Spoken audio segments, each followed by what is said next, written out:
kāreti mea ka kitea whānuitia ngā mahi tukutuku ki roto o te taitokerau, o te waimate o tai o mai whānui. I roto tēnei rohe horekau ka kitea ana.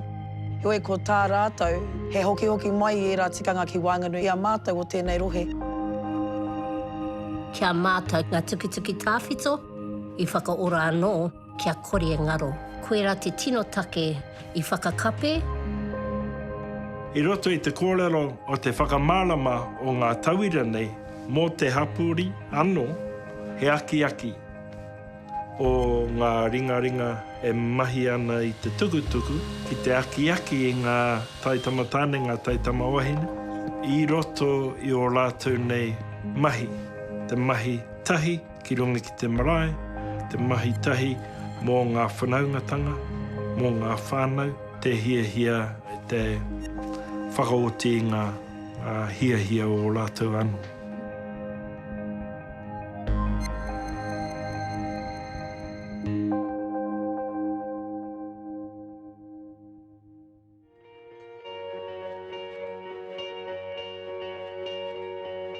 Ko si Andrew Spital kina ingoa, ko tō mātou nei maunga konei, ko te ahuahu.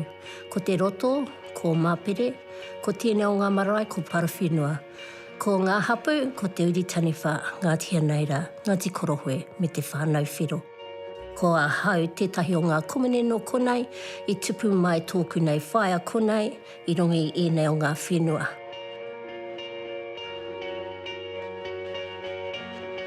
Te take e whakahau, ia mātou i ngā tukutuku, nā te tare haere o ngā mea tāwhito.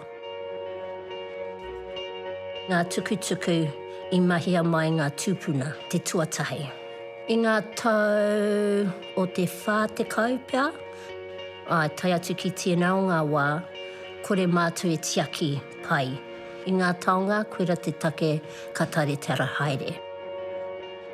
Ka whakaro wetahi o mātou ki te whakaora i ngā tukutuku, e rangi i ka karanga mātou kia whaia te himoata hinare, ki te haere mai ki te tirohia, mena ko pai kia whakaora, a mena ka pai kia whakamahi tētahi atu. Horero mai ia kia mātou me whakakape i ngā mea tāwhito, kia noho tonu i ngā kōrero o ngā mea tāwhito, ngā tukutuki tāwhito, kia mātou kia kore e ngaro.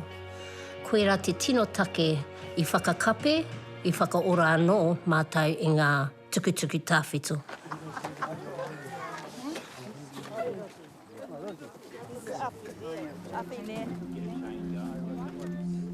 Haere mai nei tētahi tohunga whakairo, he nare toka tōna ingoa, he karanga tūpuna ke au, mai i te kaipara. Me tōna hoa rangatira, tōna ingoa ko mere paunamu pōihi. Rautahi e mahi toi whakairo. Ko te purupuru me te whao, tā hinare, ko te tukutuku, ko te raranga, ko ngā mahi tuitui, raranga whatu, te mahi tā whaia mere.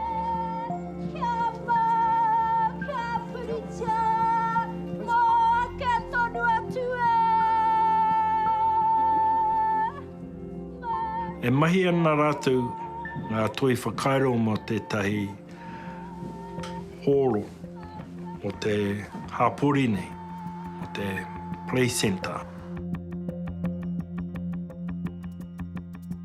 I auara, uetahi o ngā mātua tūpuna, e wehi ana rātou te uru i roto i te mahi o te toi whakairo. Te take ko te toi whakairo he mahi tō te tahunga.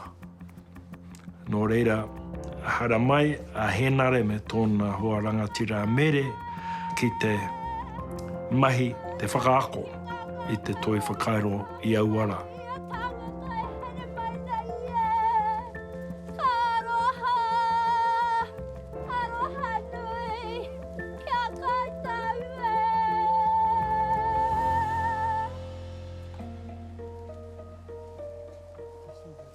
These panels were made between 1945 and 1949.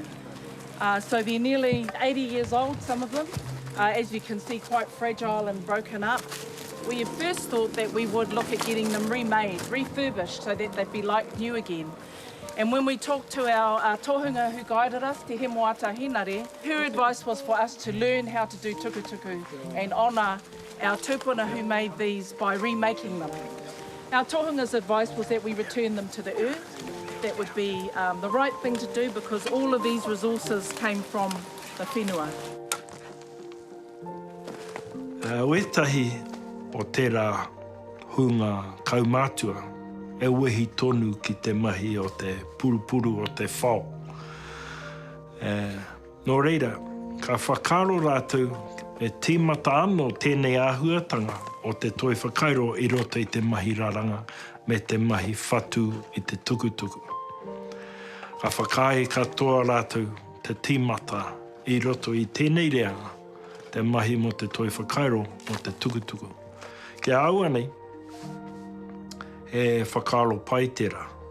E whakaro pai te take ko ngā wahine, e kaha nei te kawe tonu tēnei mahi o te tukutuku, tō rātou nei kaha ki te tuitui, ki te whatu i a rātou anō.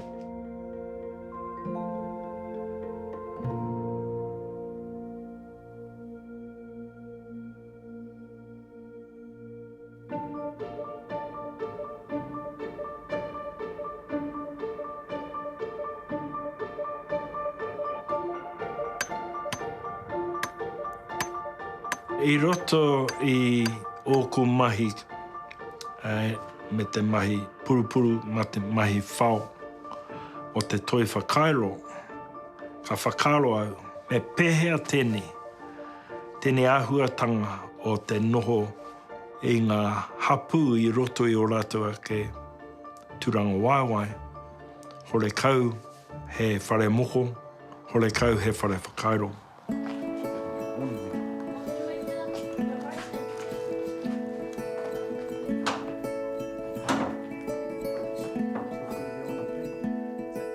E aritu mea ka kitea whānuitia ngā mahi tukutuku ki roto o te taitokerau, o te waimate o tai o mai whānui. Roto tēnei rohe horekau kaha kite ana. So you're just going to be flush with those monikers on the wall? Yep. He ua tēnei mō te reanga o tōku pāpā. Te take, ai, te kōrero mō te karaitiana. E rangi, uetahi o ngā tino karaitiana i roto i te taitokerau, te kātorika, te mahingare, te uetiriana, me ngā mōrehu. Ka tautoko ngā hāhi ki te mahi o te toi whakairo. I rangi te mutunga mai o te pakanga tuarua, ka nuku te reanga o tōku pāpā, mai i ēnei tūmomo whenua, te momo kāinga ki roto i te taone nohu ai. Te whai i te mahi ki reira, te whai i ngā kino o reira anō hoki, te waipiro, te kanikani, ngā motoka, te huri, te ao. Anō reira, tērā he mea kino ki te ahurea take o ngā kāinga pēnei taku kāinga i roto i kaihu, i te kaipara i te hokianga hoki. Tēnei te take mōku me ngā hoa kia tīmata te mahi mo toi ngāpuhi. Ki te tautoko i ngā hāpori, i o rātou nei tino rangatiratanga, me o rātou ake mana motuhake. A tōna wā, me te whakaro o ngā tohunga, ngā pukenga, ngā mātanga i roto i ngā mōmō toi whakairo, tai atu ki tōna wā, ka tūtuki te wawata o tēnā hapu, kia tū he whare moko, he whare whakairo ki runga ki tō rātua ke marae. Make sure it's fit and get it flush and drill some holes. Now we want 4 holes along, relatively evenly spaced. ko tā rātou, he hoki mai i rā tikanga ki Whanganui i a mātou o tēnei rohe. Nā hakua kei reira ko ngā tohunga, hakua kei reira ko ngā mātanga, ngā mea mōhio, ngā ringa toi. I tōia mai ngā mōhio no te taitokerau whānui kia tau mai ki roto o taia mai, whakaako mai i tēnei rohe ki ana no tikanga, kia hoki anō ngā mahara ki era o ngā kaumātua me ngā koia i whatu i rā tukutuku i muara, a kia hoki anō mai i rā mātauranga ki Whanganui a mātou. Nā ko waimari e mātou, kua kitea, kua rongohia, kua whai wāhi atu ki te rā mātauranga, ana ko ora anō ki Whanganui a mātou. Ana, i kōrero rātou i muara, mō ngā mahi kua oti i ngā tupuna, i ngā krāne, ki te whatu i era tukutuku i muara. Hakua tērā, kua roa nei tērā mātauranga e moi ana ki Whanganui i a mātou. Heoi nā enei mahi i whakaohoho, i maranga ake mai anō ai, e rā mātauranga ki roto o te Waimate, ki roto o taia mai, ki roto o Ngāpuhi. Tuatahi, me ako koe i te reo. Te reo o Ngāpuhi ake, kia taea ngā kōrero ona mata o ngā mātua whenga, kia ura mai i roto i te taringa e rangi kia tau mai ki te tau o tō ate. Tuarua, te hi koi haere ki runga ki ngā whenua pēnei te whenua o tai amaine. Ngā awawa, ngā manga, ngā awa, ngā te moana nei o Māpere, te mahi, te hauora i a lātou, ngā awa me te moana, ngā here. Kaua ko te ngā here paina e tupu ake, ne e rangi ko te ngā here rangatira. Me te mahi tahi o ngā hapori, a whanaunga ki a lātou anu. Māmanoiho, te reo te tuatahi, te whenua te tuarua ko ngā whanaunga ko te mutunga mai o te whakaro.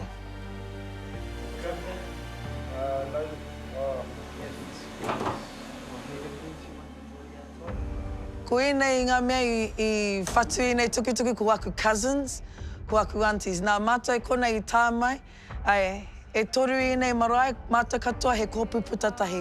Ko tauwhara, ko te rāwhitiroa, ko parawhenua. Ana mātou mahi tahi ana, ana ko ona toronga, ka toro atu ki roto ngāwha, ki Ngāti Kawa, ki Ngāti Rāhiri. Nā reira enei hononga kato, ana ki runga i tērā awa o Waitangi e rere atu ana. Atu e konei, tai rawa atu, a ki te peo whairangi. Ana ko hau te tahi o wera uri no enei ka wai heke.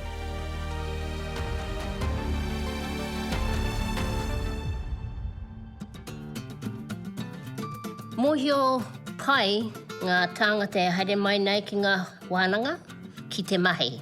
Mai te timatanga, ki te rapu i ngā raumi, tai noa ki te mea mutunga. Te mea e rere ana ki te iriki ngā pātu o te whare.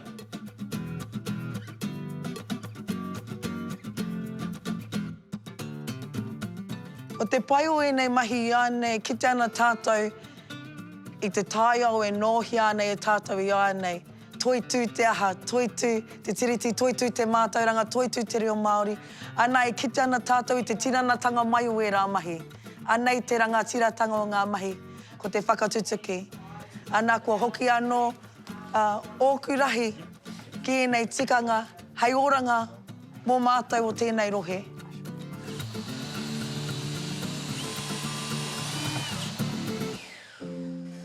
Kia haua nei, ahu mai te āhuatanga o te mahi i ngā aho me ngā rau o te taiao, ahu mai tērā whakalo i te kāinga tūturu mō tātou mō te tangata i Hawaii. Te take, ko ngā rau emi, ko ngā rau o ngā rākau.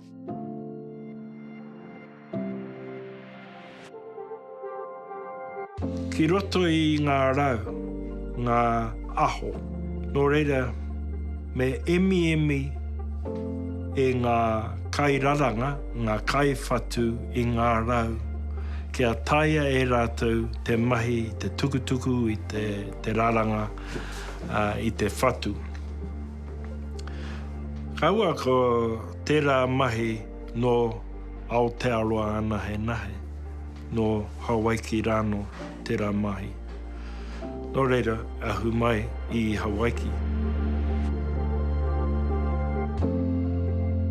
Ko ngā mātua whainga, ka pupu i te mātauranga, i roto i a rātou te tohungatanga, te pūkenga, te mātanga, i te mahi i ngā rauemine. Ka taia nei e rātou te kite, te mahi i te momo rau o te kōreri, te momo rau o te kekie, o te pīngao, o te tī. Ka taia nei e rātou te mahi, te painga o tō rātou ake mahi, te mahi whatu, me te mahi raranga, me te mahi tuitui. Kaua mō te hiahia o te tangata anahenahe e rangi mō te whakaoti i te hiahia o tōna ake hapu me tōna ake hapori. Well, kia ora whānau. Between now and dinner time, which is a little way away, everyone can just relax, but we still have... I roto i te mahi tā Hinerangi, tā Zeandra, tā ngā wahine, me ngā tāne o konei, ai, e ora ana. He aha te oranga o te āwhina me te atawhai o ngā tohunga, ko te hemoata hinare tēnā, ko Chrissy Anderson tēnā anuki. E ora ana i roto i te mātauranga, i roto i te tokoruane. Te mutunga mai o te mahi me te whakanui i te mahi o te hapori, mō ngā tukutuku ki roto i te whare tupuna, ngā kōrero, ngā huihuinga, ngā mitingi e whakaaetia e te hapori mo tēnei mahi, te haere tonu, mō ngā tau e ruane, kua pahure, tērā he momo anō oranga.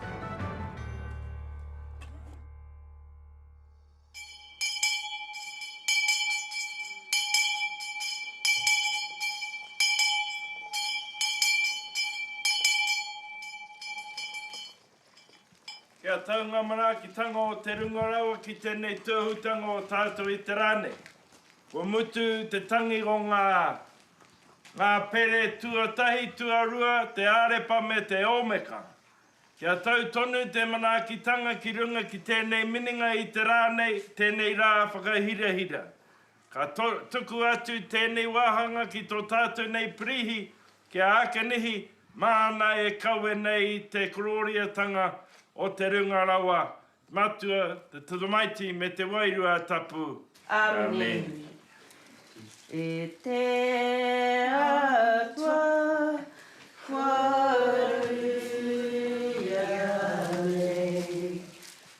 He painga anō, he timatanga. Mutu mai te krakia, te whakanui i ngā tukutuku, ka taia nei tēnei hapori, me ngā hapu nei, ki te whakaaro me pehea tātou i te kaue tonu te toi whakaaro. I roto i ngā rākau, i roto i ngā wāhia, pēnei i ngā whakaaro, i roto i ngā tau mutu mai o te pakanga tuarua. He tūmanako kei te haere mai, he tīmata tēnei. A tōna wā, ka tae atu ki tōna wā, ka puāwai i te whakaaro i roto i tēnei hāpori. E te araki, e inoi ana mātou mō tau aroha noa, tau rākau mahaki, tau aroha me nā manaakitanga kia noho mai koe i runga i ēnei tukutuku.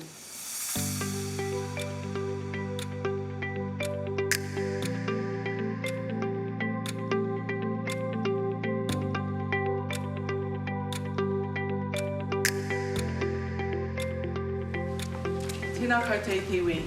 Koenei ngā taonga i mahi ai e mātou i ngā tau kua whahuri nei, ko hauira i nei o he purapura whetū. He purapura whetū i nei, pautama i nei, tauira. Te tukutuku, he āhuatanga Māori ni. Ai, he mea hei whakamārama i ngā kōrero o te wāhi nei, o ia wāhi o ia wāhi. Ngā kōrero e pāna ki ngā pūrākau, ngā tūpuna, wera atu o ngā āhuatanga o ia marae, o ia hapu, o ia whānau. Hangaraki mātou nā hemo, te hemo atahinare, rawa ko Chrissy Anderson, nā rawa tahi i whakaako kia mātou i ngā āhuatanga mai te timatanga ki te katohia. I te wai e tuana te tipu ko te toitoi. A te wā ka kutihia o ka kato ko te kākaho. Ai, i whakaako rawa tērā kia mātou, ka whakaako hoki rawa i a mātou ki te whakarahi, ko te boil, me te whakareri wera o ngā rauemi hoki, mo te mahi. O nā tōku nei hoa i mahi ngā slats. Right. So, tino raki mātou kia whiwhi mātou i wera tokorua ki te ako i a mātou i ngā āhuatanga katoa.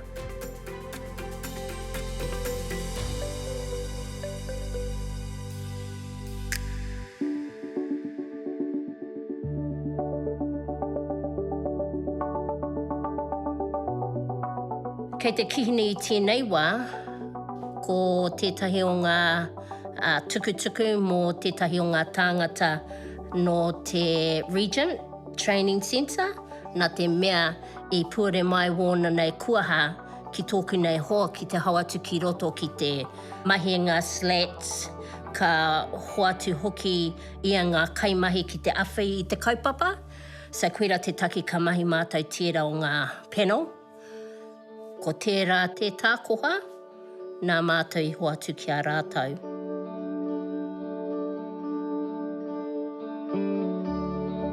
Wetahi o ngā reanga o ngā kaumātua o ngā kuia, e rangirua ana rātou. Te take e hala tēnei o rātou ake mahi i te wā e taitamariki ana rātou. Nō rea, taku tūmanako, taku whakaro, mōku ake. Tai mai rātou te kite i te ātāhua o ngā mahi o ngā ringa mahi nei i ngā tukutuku, ka pānei te aroha i roto i tēnā. Ki tēnei mahi, te mahi whakaro. E hela tēnei mahi i te mahi whakamataku. Nō reira, e hihi ana ki te āwhina, ki te rareanga. Kia kaua e mataku ki tēnei mahi. Kia kaua e whakaro e hala tēnei mahi mōku mō te maraine. He ōranga o te ahurea take, he ōranga mō te mahi ringaringa, i te mahi o te mahitahi, o te hāpori, ngā whanaungatanga, tuakana teina, tuahine.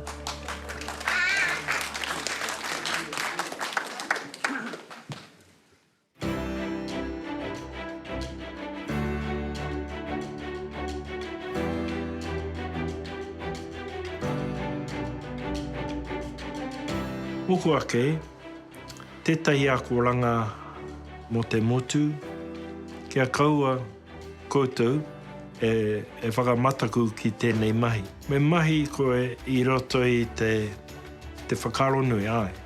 E rangi, kaua koe e whakamataku. I nā kimi he pukenga, he tohunga raini, ki te alahi, i te hāpori, he mea paitera. Mō te whakakotahi i te hāpori ki a rātou anō, te tui i te hunga tamariki, ki te hunga mātua, ki te hunga kaumātua. Tohu paitera, he whakaro pai ki te tui, rātou ki a rātou anō.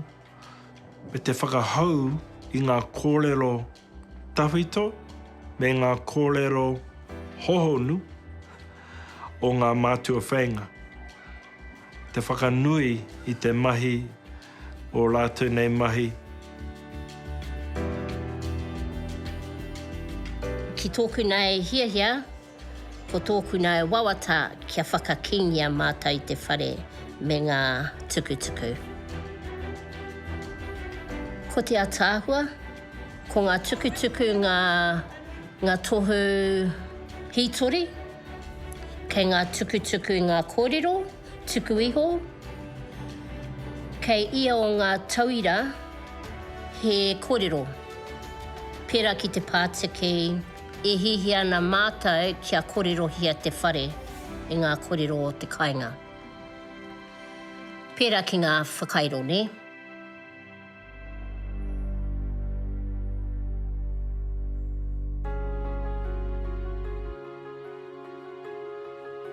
Te tō i te kākano, taku tino wawata, te tōan o te kākano o te whakaro. E whakapaipai te whare, e whare rangatira, tēnei whare, parawhenu. Taku tūmanako, tai ki tōna wā, me ngā mahi o ngā tohunga, ka taia nei tēnei whakaro o te toi whakairo i te tupu mai, i roto i ngā whānau o tēnei marae o enei hapu. Tai ki tōna wā, ka whakaro nei rātou. Te whaihanga he whare toi whakairo. Ko te toi whakairo, te pū o te whakaro kia tū te rā whare. Kaua he whare, a nahe, e rangi. Ko te whare whakairo ki tā Māori Marsden ki ngā tohunga o Nehera. Ko te whare whakairo te ao tūbu mō tērā hapu. Nā e toitū mai ana e nei mahi toi ki Wanganui i tō tātou marae. Anā mea nā hau, anei te mana motuhake, anei te tino rangatiratanga, anei te hokinga atu. Me te hokinga mai, te whakaohonga ake o ngā tikanga Māori ki Wanganui a mātou.